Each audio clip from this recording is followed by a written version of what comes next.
Yes, sir. I've always assumed that, I mean, I've been aware, I've read your writings and so forth, and I've been aware that the American officials are saying that Islam is a religion of peace. Now, I have always thought that they would know better, but they're only saying it for political reasons, namely they don't want to radicalize their own, they don't want to marginalize their own populations, Muslim populations. This is especially true in Britain because they have a lot of them. Now, I mean, I was wondering if you're implying that these people were believing their own propaganda and actually believe that Islam is a religion of peace. Now, I'm sure that none of these people read the Quran and actually do their own research and so forth, so they're just reflexively saying this for political reasons. That's always been my take, and I'm wondering what you think of that.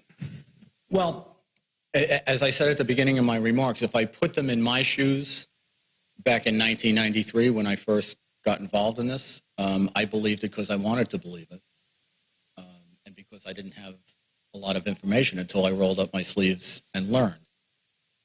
So I think there are a number of people who simply aren't that familiar with Islamic doctrine and Islamic scripture who choose to believe something they would rather believe than have an informed opinion.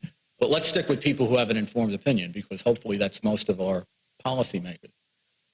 I've always thought that there are a few different reasons why people misrepresent what they know to be the truth about Islamic ideology and the literal roots of Islamic supremacism in it. And when I talk about Islamic supremacism, I'm again talking about the ideology that says that Sharia has to govern.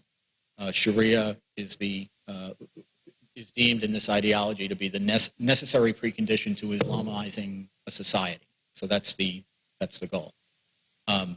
So why do they deny that's the case?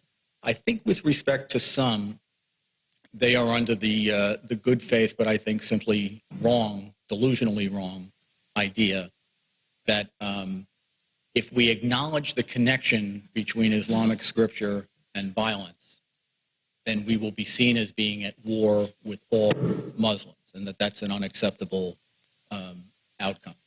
Now, it seems to me we should be able to walk and chew gum at the same time. We should be able to say, you know, Islam's a big ideology. There's a lot of different ways of interpreting it, and what we're concerned about are Islamists who want to supplant the Constitution, many of whom are violent jihadists. And I don't see why you can't acknowledge that, because it's reality, without saying with the same broad brush that all Muslims are evil, because that's not where anybody is coming from, at least that I know of.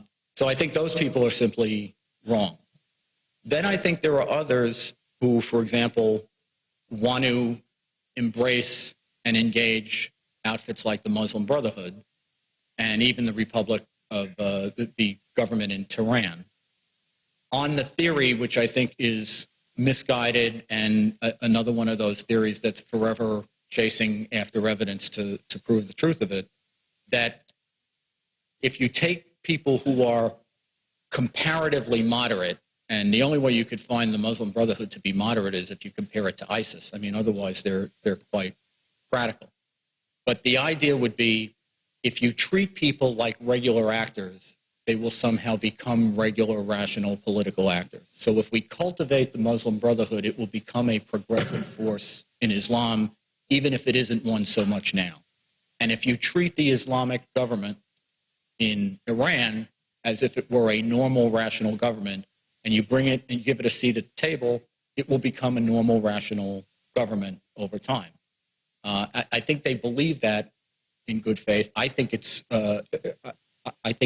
contrary to everything we know about human nature and human history, but I don't doubt their good faith in believing it.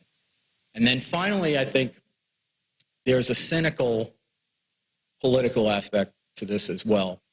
And even though I don't want to get overly political, I think this is more common on the left than anyplace else.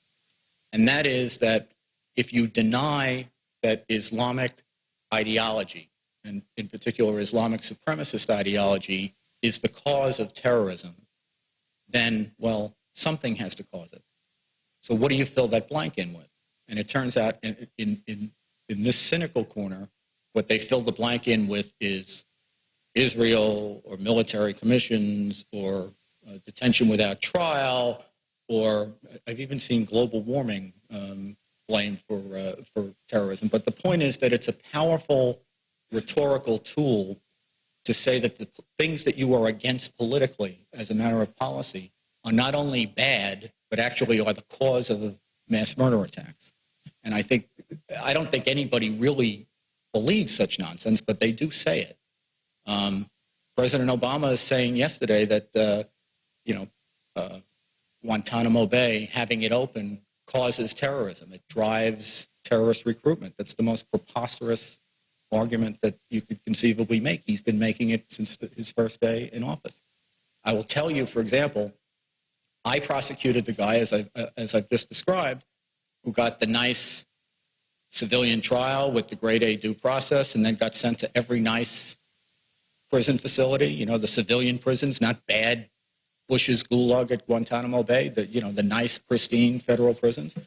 There have been multiple mass murder attacks committed by jihadists to try to extort the United States into releasing the blind sheikh, including one in Luxor, Egypt, where 64 people were mass murdered in 1997 or 1998.